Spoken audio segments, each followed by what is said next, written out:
Иншаллах, Рой Клуб,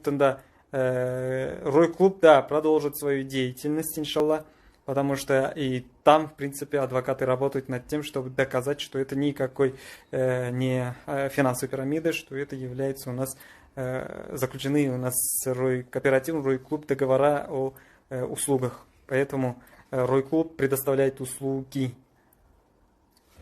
Поэтому, в принципе, в Рой Клубе мы работу продолжим. Ну, остальное уже в будущем я буду говорить, как именно будем работать, что именно будет там. Так, халыққа акция жариялаймыз деген едіңіз, счет ашса қолжетімді баспана жаңа. Енді акция болады дедік, бұл акцияда емес, бұл енді карантинге байланысты жеңілдіктер. Қаншалықты карантин болады, соншалықты жеңілдік істейміз деген оймен отыр. Машинаға программа болады, иншалла. 1 миллионнан бастап аз уақыттың ішінде машина алатындай программаларды ашамыз. Яғни 2 ай, 3 ай, 4 ай, 5 ай, 6 ай дегендей неге ақшаға байланысты. Көбірек ақша болса көбірек күту керек, азырақ ақша болса азырақ күту керек. Бөлек отдельный автопрограммаға счет ашамыз. Бұйыртса.